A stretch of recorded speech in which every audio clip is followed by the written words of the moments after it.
Applications of first order differential equation. इसमें हमारे पास 3.2 है, एप्लीकेशन ऑफ लीनियर इक्वेशंस।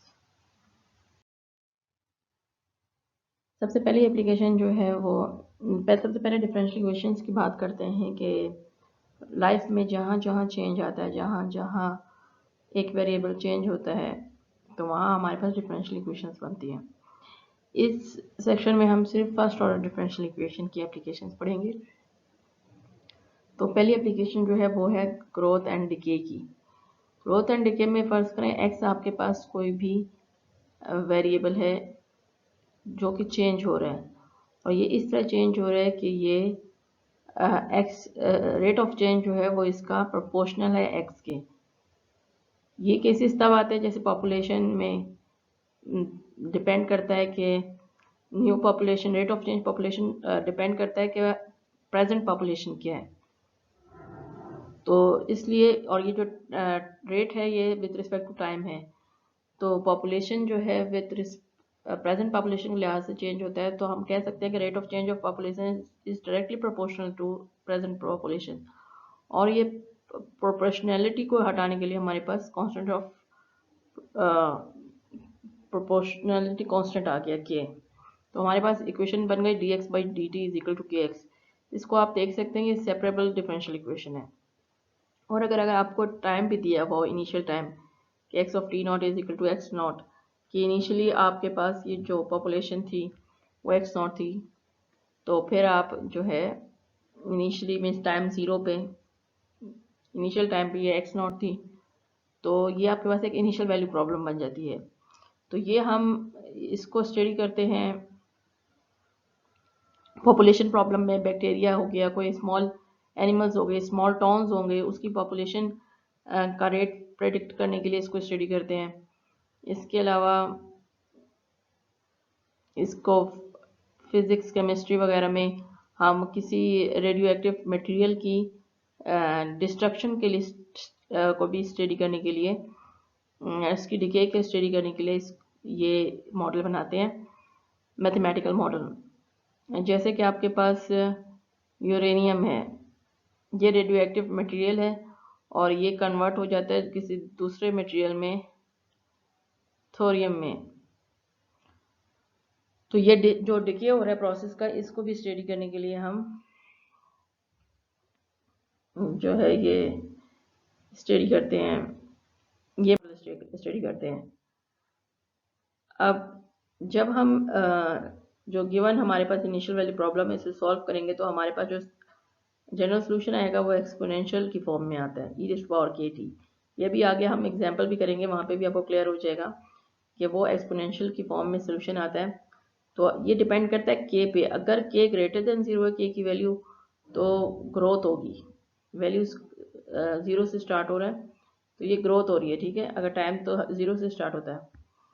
और अगर आपके पास k की वैल्यू नेगेटिव है तो डिके हो रही होगी। तो ज़्यादातर डिके हमारे पास रेडियो एक्टिव मटेरियल्स में आता है कि वो आहिस्ता आहिस्ता ख़त्म हो रहे होते हैं, और ग्रोथ ज़्यादातर पॉपुलेशन वगैरह में आता है। तो इसको हम आगे स्टडी करते हैं। ये हमारे पास एक्सरसाइज का एक क्वेश्चन है, question number 1। The population of a community is known to increase at a rate proportional to the number of people present at time T. ये इसी चीज़ को रिप्रेजेंट कर रहा है कि D P by D T, अगर मैं पी से पॉपुलेशन को रिप्रेजेंट करूँ, पॉपुलेशन एट टाइम टी को, तो D P by D T is directly proportional to P. और फिर ये इसे इक्वल टू में कन्वर्ट करने के लिए हमें कांस्टेंट ऑफ प्रोपोर्शनैलिटी पुट करनी पड़ेगी, तो D P by D T is equal to K P हो जाएगा। तो यही डिफरेंशियल इक्वेशन आपके पास बनती है जो कि सेपरेबल है। If an initial population P not, initially population P not है हमारे पास, तो हम कह सकते हैं कि P zero is equal to P not. If an initial population has doubled in 5 years, how long will it take to triple to quadruple? सबसे पहले हम इस इनिशियल वैल्यू प्रॉब्लम को सॉल्व करते हैं और इसके बाद ये बाकी चीज़ें फाइंड करते हैं। तो मेरे पास ये डिफरेंशियल इक्वेशन बन रही है जो कि सेपरेबल है। मैं इसको सेपरेट कर लेती हूँ, पी को इस लेफ्ट साइड पे ले आते हैं और डी टी को राइट साइड पे ले जाते हैं, तो आपके पास ये इक्वेशन बन जाएगी। इसको हम इंटीग्रेट कर लेते हैं, तो ये 1/p है, p है और उसका डेरिवेटिव ऊपर मौजूद है, इसलिए ये ln ऑफ p हो जाएगा। और ये के कोफिशिएंट है बाहर निकाल लें, और 1 का derivative integral with respect to T, आपके पास टी आ जाएगा और साथ कांस्टेंट ऑफ इंटीग्रेशन। अब हमें इसमें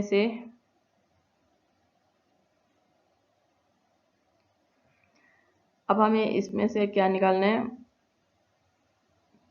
पी फाइंड करना है। तो हमें एक्सपोनेंशियल दोनों साइड पे अप्लाई करना पड़ेगा।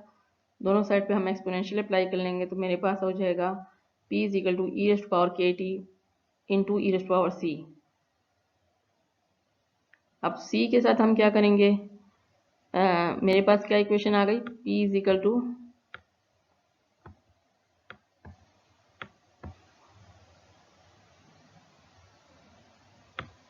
ई रेस्ट पावर के टी और E raised power C.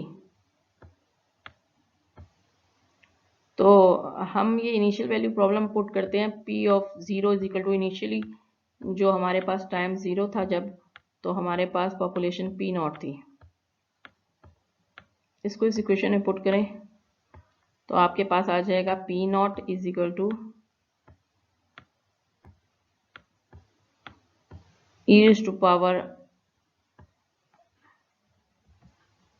To power जो आपके पास के टी, उसमें मैं टी 0 पुट करूं तो ई रेस्ट पावर 0 1 हो जाता है, और ई रेस्ट पावर सी सिर्फ रह गया आपके पास।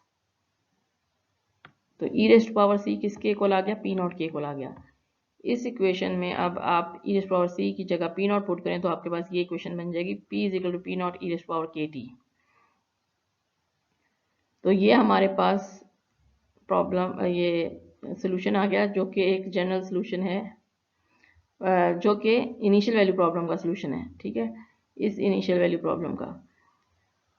अब हम देखते हैं आगे क्या गिवन है। If an initial population has doubled in 5 years, ये कह रहे हैं 5 ईयर्स में इनिशियल पॉपुलेशन डबल हो गई, तो मैं कह सकती हूँ P5 is equal to two P not. P not initial population है।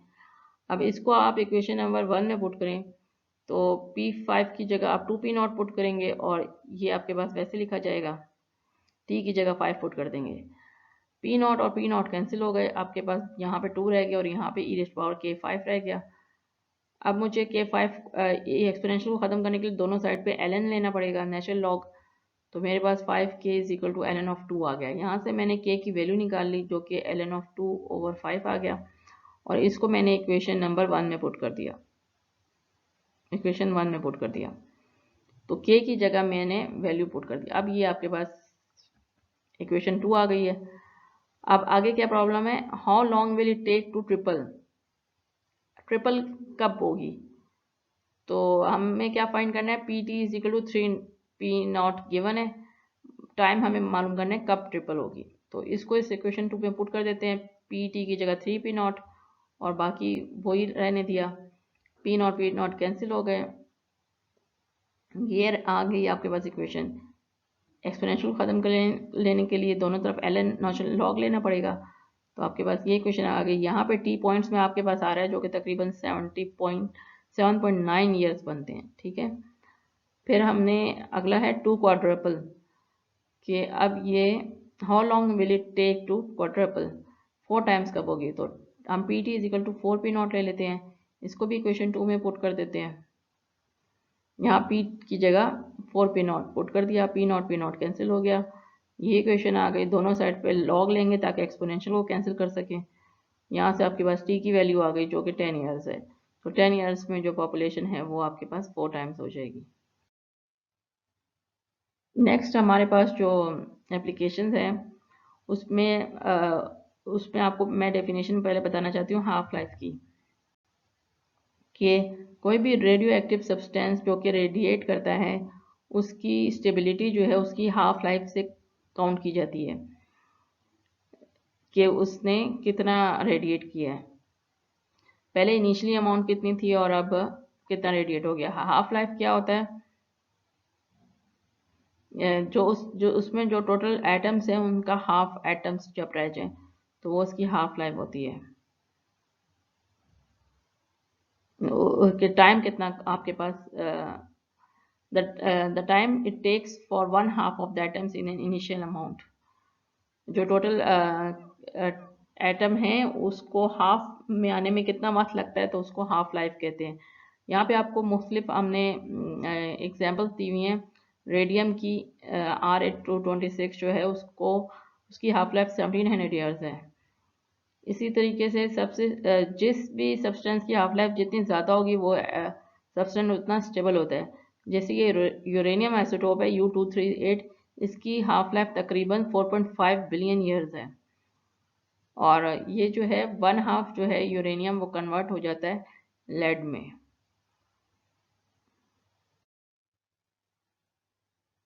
कार्बन डेटिंग से हमें मालूम, हम ये भी एक एप्लीकेशन है फर्स्ट ऑर्डर डिफरेंशियल इक्वेशन की, और इससे हम मालूम करते हैं कि फॉसिल्स की जो कि डेड रिमेनिंग्स होती हैं from the plants and animals, तो उसको उसकी अप्रॉक्सीमेट एज को डिटरमिन करने के लिए हमें कार्बन डेटिंग की ज़रूरत होती है। कार्बन डेटिंग में क्या होता है, इस थ्योरी में हम कार्बन आइसोटोप यूज़ करते हैं C14, जो कि काफ़ी स्टेबल, ये स्टेबल है, रेडियो एक्टिव सब्सटेंस है, क्योंकि इसकी हाफ लाइफ तकरीबन होती है 5600 ईयर्स। और ये क्यों यूज़ करते हैं, उसकी एक और वजह भी, एक तो ये स्टेबल है, दूसरी वजह ये है कि ये जो एटमॉस्फेयर में जो कार्बन डाइऑक्साइड होती है C14 जो एटमॉस्फेयर में होती है वही बॉडी में भी होती है ऑर्गेनिज्म की, वही रेशियो जो है ऑर्गेनिज्म की बॉडी में भी होता है। और जब ऑर्गेनिज्म कोई डाई करता है तो फिर जो एब्जॉर्प्शन ऑफ C14 है वो रुक जाता है, फिर वो एब्जॉर्ब नहीं होता। तो फिर ये जो है ये किस तरीके से स्टडी करते हैं, ये कंपेयर करते हैं एटमॉस्फेयर में कितना प्रेजेंट है C14, अमाउंट ऑफ C14, और उस फॉसिल में कितना प्रेजेंट है, इस रेशियो को स्टडी करते हैं और उससे ये फॉसिल की एज को एस्टिमेट करते हैं। अभी ये आगे इसकी एक प्रॉब्लम है, इसको देखें। क्वेश्चन नंबर 7 है ये एक्सरसाइज का।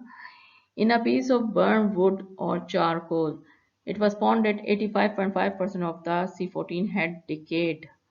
Use the information in example 3 to determine the approximate age of the wood. तो ये जो हमने अभी इंफॉर्मेशन दी है कि C14 की जो एज है, हाफ लाइफ जो है वो 5600 ईयर्स है, उसको हम यूज़ करेंगे और इसको मॉडल करेंगे इस प्रॉब्लम को। तो हम सपोज करते हैं कि 80 जो है अमाउंट ऑफ C14 है रिमेनिंग एट टाइम t। तो हमारे पास इनिशियल वाली प्रॉब्लम क्या बन जाएगी, d8/dt is equal to KA, क्योंकि जो अमाउंट प्रेजेंट है उसके ये डायरेक्टली प्रोपोर्शनल है, तो इसलिए KA, और जो टाइम 0 पे जो अमाउंट थी वो A0 थी, हमने एज्यूम किया A0। अभी हमें पता नहीं है A0 क्या है, हमने एज्यूम किया A0 है। तो जब इसी तरीके से मैं इसको A को इस साइड पे ले आऊँगी लेफ्ट पे, और dt को राइट साइड पे ले आऊँगी और इसको इंटीग्रेट करूँगी, तो आपके पास क्या आ जाएगा, AT is equal to e⁻c फिर मैं ये पुट करूँगी A0 is equal to A0, तो मेरे पास ये डिफरेंशियल इक्वेशन बन जाएगी। ये मैं पीछे कर चुकी हूँ, इसलिए मैंने अभी दोबारा ये सॉल्व नहीं किया। ठीक है, तो ये आपके पास इक्वेशन बन जाएगी। To determine the value of a decay constant K V, अब हमें के की वैल्यू चाहिए, तो उसके लिए हम क्या करेंगे, हम हाफ लाइफ यूज़ करेंगे C14 की। हमें पता है कि हाफ ऑफ A0 जो है वो इक्वल कब होगा, हाफ कब होगा, ओरिजिनल अमाउंट से हाफ कब होगा, 5600 ईयर्स में। तो ये हम इसको पुट करेंगे एक अपने जो हमारे पास सोल्यूशन आया है इसमें, तो यहाँ मेरे पास हो जाएगा हाफ A0, और यहाँ पे मेरे पास t की जगह हो जाएगा 5600 के। तो ये इक्वेशन मेरे पास आ गई। यहाँ पे A0 से A0 कैंसिल हो गया, और मेरे पास आ गया half is equal to e⁻5600 के। अब एक्सपोनेंशियल को ख़त्म करने के लिए दोनों साइड पे मैंने ln अप्लाई किया, तो ये आपके पास इक्वेशन आ गई।